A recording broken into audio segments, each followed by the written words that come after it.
Donald Trump just got roasted so hard, not even his ego could survive the flames. From fake praise to failed marriages, the mask is slipping fast. Let's unpack this. All the lying you've done to the American people. On all everything. The what? All the lying, all the dishonesties. That who has done? You have done. Tens of thousands. Go ahead, please. Let's just take a second here. Donald Trump, the self-declared best thing to ever happen to black Americans, now blaming immigrants for stealing black jobs? It's almost impressive how he finds a way to make everything someone else's fault. With zero facts, but lots of fear-mongering. If Olympic gaslighting was a thing, Trump would have taken home gold every year since 2015. He caused the inflation, and it's killing black families and Hispanic families and just about everybody. The fact is that his big kill on the black people is the millions of people that he's allowed to come in through the border. They're taking black jobs now, and it could be 18, it could be 19, and even 20 million people. They're taking black jobs. I just want to shout out a few people that made a difference in our lives. My grandfather owned a hardware store, and so he showed me that black people could do business. My grandmother told me she worked at Picatinny Arsenal during the war making bombs. She felt like that was her contribution to helping America win. She also raised 9 kids. My other grandmother, who is 91, raised 7 kids.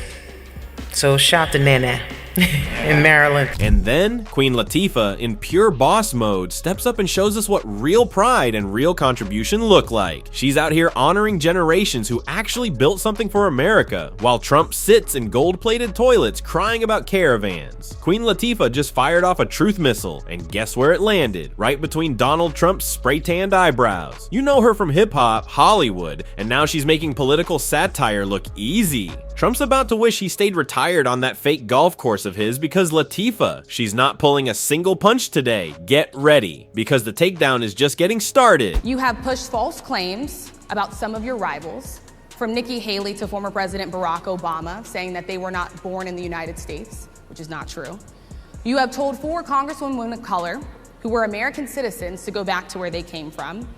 You have used words like animal and rabbit to describe black district attorneys. You've attacked black journalists, calling them a loser, saying the questions that they ask are, quote, You've had dinner with a white supremacist at your Mar-a-Lago resort. Imagine standing on a stage, receipts in hand, while Trump's greatest hits, the lies, racism, casual dinner dates with white supremacists, get aired out like dirty laundry at a family reunion. Brutal, absolutely. Deserved? Oh, 1000%. Before we dive even deeper into this orange clown show, smash that like button and subscribe, because what Queen Latifah is about to reveal next, even I had to pause and replay it. Queen Latifah, queen of sass and truth bombs, isn't just poking the bear, she's body slamming him with the whole history book. She didn't just roast Trump for the usual scandals. No, she went for the things he desperately wishes we'd all forget. The lies, the ego, and oh yes, the circus fire that is his marriage. And trust me, the juiciest part is still to come. We all know what happened. You know, we had a great quarterback. He decided to take a knee, for that, and that became a firestorm, and it wasn't just him, him and some of his teammates. And then it became about everything except what it was about. It was strictly about police brutality. It was about the way the police were treating black men. Now this is what you call setting the record straight. Queen Latifah didn't just speak, she laid it down. Kaepernick didn't kneel for the anthem because he hates America. He knelt because America keeps pretending black lives are optional. And who turned that into a circus? Oh right, Mr. I have a black friend, probably himself, Donald J. Trump. This is the guy who managed to make standing against police brutality sound like an attack on apple pie. He took a powerful protest and twisted it into his own little rallying cry for people who think diversity is a horror movie. Look, we all know Trump is the human embodiment of alternative facts. The same guy who proudly declared, "I have the best words," like he was casting a spell on reality. This is the man who could look you straight in the eye, point at the ocean, and say, "That's just big water from the toilet," and people would believe him. He's out here selling the fantasy. Greatest businessman? Bankrupt 6 times. Most beloved president? Literally impeached twice. Happily married? We'll get to that in a second. Doctors in England claim that writing and listening to rap can actually treat mental illness. Yeah, they say that rap lyrics are about people's struggles and how they overcame them, and so the songs actually help people battling depression feel more empowered. I can attest. Queen Latifah's not just speaking facts, she's handing out life lessons like candy on Halloween. While Trump's stuck pretending his marriage isn't one long, awkward red carpet pose, Latifah's out here reminding us that healing comes from honesty, from struggle, from truth, and when she dropped that subtle but nuclear bomb about Trump's marriage, you could feel it across the country. The collective, oh damn, like she just hit him with a mic made of divorce papers. Let's be honest, we all know that things held together by three things: a prenup, a photo op, and Melania's contractually obligated smirk. And Queen Latifah, she just exposed it like it was reality TV, and the season finale is coming. Why are African Americans still dying at the hands of law enforcement in this country?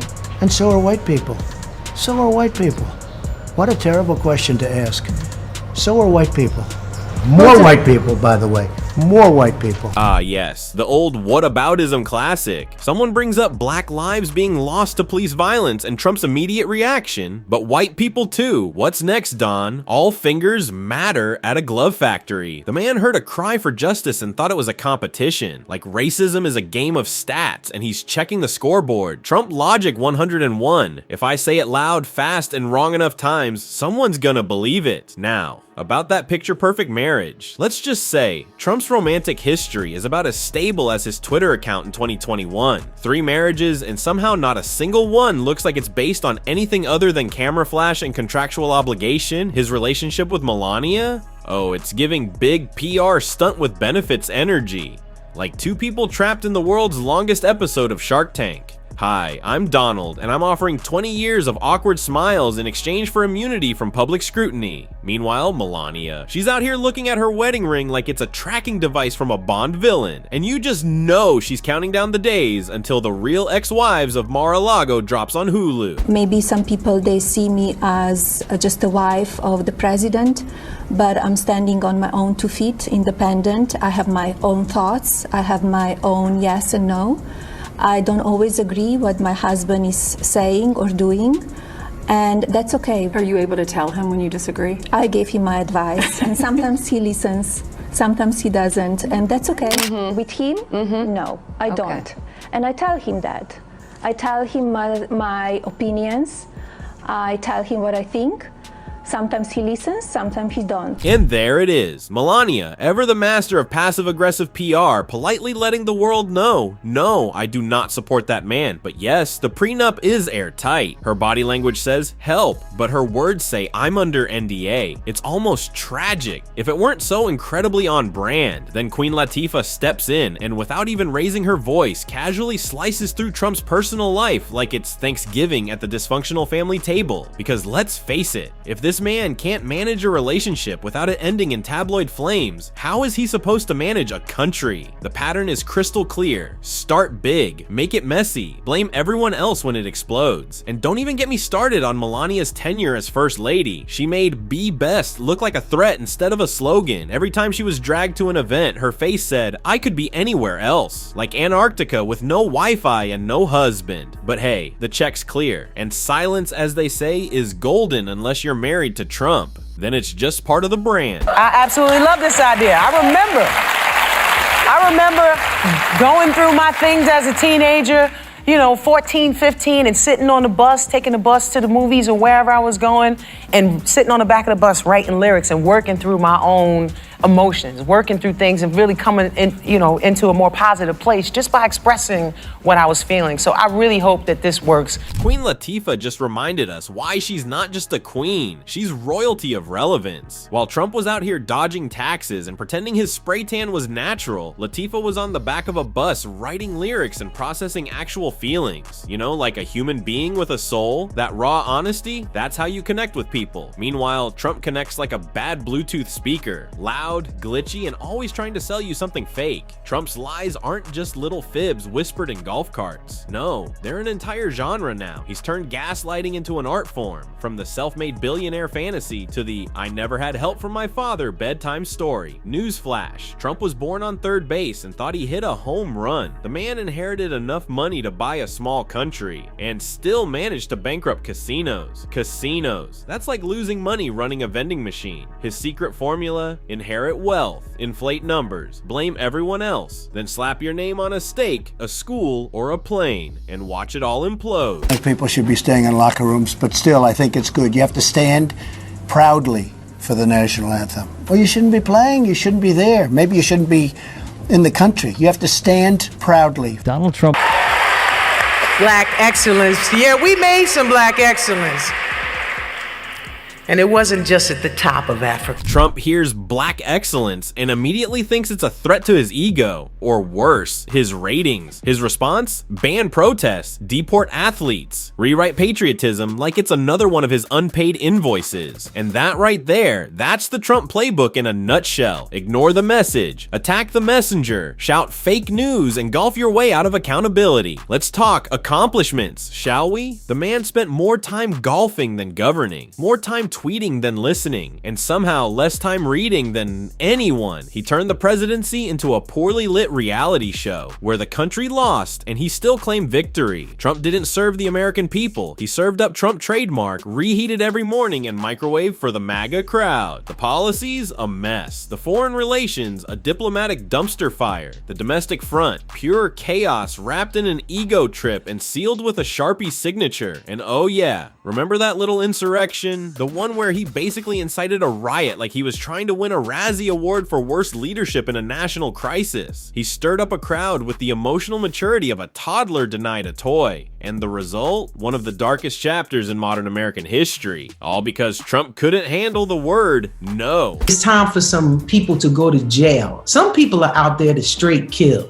Some people are out there to be authority figures. You give them that kind of power and of a weapon, and it changes their mentality. And just like that, Queen Latifah drops the hammer like it's Judgment Day. This wasn't vague. This wasn't polite. This was straight truth. And it hit harder than any press conference Trump's ever stumbled through. Give someone unchecked power and a badge, and suddenly they think they're starring in Call of Duty, Oppress the People edition. Queen Latifah didn't sugarcoat it. She served it raw. And honestly, we needed the whole plate. The best part? This takedown didn't come with dramatic lighting or a swelling soundtrack. Nope, just clean, cutthroat honesty. The kind that slices through Trump's ego like a hot knife through a MAGA hat. This wasn't a political debate, it was a Netflix moment. The scene where the main character just stands up, delivers one devastating truth line, and walks out while the room sits in stunned silence. Donald Trump has spent decades dressing himself up as America's answer to everything. The genius billionaire, the alpha negotiator, the love guru with a 3-ring marital circus. And then Queen Latifah came in and, with the effort of someone checking her watch, shattered the illusion. Many of us, again, when we first saw this, thought it was suspect because at no time ever has Donald Trump or anybody else suggested that he was providing financing to the Black Panthers when he was in college. Second of all, again, if you look at logic here, Donald Trump was at Wharton. His daddy, brought him into the school. He didn't have the grades. And there's nowhere in hell that Donald Trump would be crossing paths with the Black Panthers, especially in Oakland. Yeah, so those things don't line up. I mean, seriously, Trump helping fund the Black Panthers? That's like saying he marched with MLK right after inventing jazz and curing racism. Let's just break it down. The man was at Wharton, where his dad allegedly bought his way in. He couldn't even cross a college campus without a trust fund bodyguard, but we're supposed to believe he was out here vibing with revolutionaries in Oakland? Nope, doesn't pass the eye roll test, let alone the smell test. This whole delusional myth building? It's classic Trump. He builds fantasy worlds in his head and then tries to sell them like condos in a ghost town. And you know what? He's lied so much for so long, he probably believes half of it. He lies to the media, to his fans, to Melania, bless her soul, and even to his own reflection in the mirror. At this point, he's living in a delusion dome, what thingy? Where facts don't matter, logic is banned, and if you repeat a lie 5 times into a gold-plated mirror, it magically becomes presidential. But this time, Queen Latifah handed him the mirror and it shattered. I love those pink signs. Women for Trump.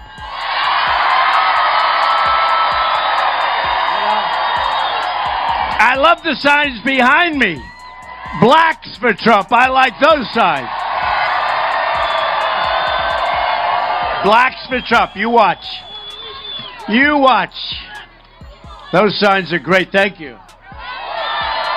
And there it is, the human billboard himself. Trump standing on stage, practically drooling over signs like Blacks for Trump, as if that one guy in the background holding it counts for an entire voting block. He treats these props, I mean people, like collectible action figures. Women for Trump, blacks for Trump. Cats who tolerate Trump. He doesn't see support, he sees merch. And maybe that's why he clings so desperately to his fantasy world, especially when it comes to his marriage. Because deep down, Donald Trump can't handle reality. He'd rather live in a snow globe version of his life. All golden elevators, obedient spouses, and fake poll numbers. But the globe's cracking, and Queen Latifah just shook the whole damn thing. Her truth bomb wasn't just satisfying, it was devastating. It hit right at the core of what Trump fears most, being exposed. Because let's be honest, this man's resume is basically a Wikipedia page full of citations needed. His life is a montage of broken deals, flopped products, tabloid scandals, and marriages that make soap operas look healthy. And yet he keeps spinning it like he's the hero of some American myth. Not this time. The black community was not fucking with Trump, you know what I'm saying? But when that PPP shit and all that shit came out, black people forgave him. And this right here, the irony is just chef's kiss. Trump throws money around like hush candy and thinks it earns him love. The PPP loans hit, and he suddenly thinks he's beloved in the streets. No, sir. That wasn't forgiveness. That was just financial survival in the middle of chaos you helped unleash. Here's the truth. Trump's never been the man he pretends to be. Not a business mogul, just a brand in bankruptcy. Not a family man, just a walking prenup. Not a president, just a one-term reality show contestant who got canceled by the voters. But you know what he is? A phenomenal punchline. The kind that writes itself. And Queen Latifah, she didn't just tell the joke, she closed the show. She gave us a masterclass in cutting through the noise. One perfectly aimed jab at a man who's been spinning lies so long, even Vegas wouldn't bet on him anymore. And that final twist, Trump's still out here doing rhetorical gymnastics, twisting himself into knots, trying to look legit, while everyone else is watching like, dude, just stop. You're not fooling anyone. To the black and Hispanic communities, I want to thank you for the tremendous outpouring of love and trust that you have shown me with your vote. We set records, and I will not forget it. I've heard your voices in the campaign, and I look forward to working with you in the years to come. Ah yes, Donald Trump, thanking black and Hispanic voters like he just got elected prom king at a school he's never attended. That outpouring of love he's talking about, more like a polite shrug from communities he spent years disrespecting, demonizing, and disregarding. But hey, why let facts get in the way of a good fake victory lap? This wasn't just a mic drop. This whole takedown was a reality check served cold. A giant flashing sign to anyone still sipping the Trump Kool-Aid that said, wake up. You know the fantasy. Trump as the misunderstood genius, bravely battling the corrupt establishment. He's just a humble truth teller, right? Sure. And I'm the Queen of England. Latifah wasn't here to debate. She was here to demolish. She sliced through the nonsense like it was wrapping paper on a Christmas morning lie. And the best part, she didn't have to scream. She just stood firm, calm, unbothered. While Trump was off trying to rewrite history with a Sharpie, Latifah came in with a permanent marker of truth. That's the thing about Queen Latifah. She doesn't just tell it like it is. She makes it impossible to ignore. Meanwhile, Trump dances around the truth like it owes him money. Honesty makes him squirm. Facts make him flinch. And the truth, that's his kryptonite. But now, let's end it with Stephen A. Smith spitting facts. I love how y'all pick apart me on Hannity. I was on Cuomo on News Nation an hour earlier. I ain't hear nothing about that. I was on MSNBC at least twice over the last month. I ain't hear nothing about that. I was on CNN. Abby Phillips, Laura Coates, several times. I ain't hear nothing about that. Okay? Oh, Stephen A. Contributor to Fox. I'm no contributor to Fox News. I show up on all the networks. I was on Real Time with Bill Maher on HBO. I'm sorry, I ain't hear nothing about that. I've repeatedly said, I think Trump will cause civil war in this country. I can't vote for the brother. Y'all just going to ignore that. Why am I bringing all of this stuff up? Because the second black folks find somebody from our community that doesn't march 100% lockstep with one another, they a sellout. They this, they that. Shut the hell up. This is getting ridiculous. okay? Stephen A. Smith just walked in like, "Hi, I'm tired of the nonsense, and I brought receipts." Because apparently, having a nuanced opinion while being black automatically makes you a sellout now. This whole segment was a masterclass in rejecting the binary thinking that Trump and his defenders love to exploit. Stephen A. didn't just call it out, he lit it up like a 4th of July firework over Mar-a-Lago. And honestly, maybe it's time Trump finally reads a script he didn't write himself, because keeping your story straight, that's not just politics, that's basic storytelling. But for Trump, that's like asking a fish to ride a bike. He's been spinning lies for so long, it's a reflex, not a tactic. And the sad part, he probably doesn't even remember what truth feels like anymore. Queen Latifah gave us a gift. She reminded us that no matter how loud the circus gets, no matter how wild the spin machine runs, reality always wins. The truth is patient, and eventually, it catches up. And now, click here for the next Trump disaster.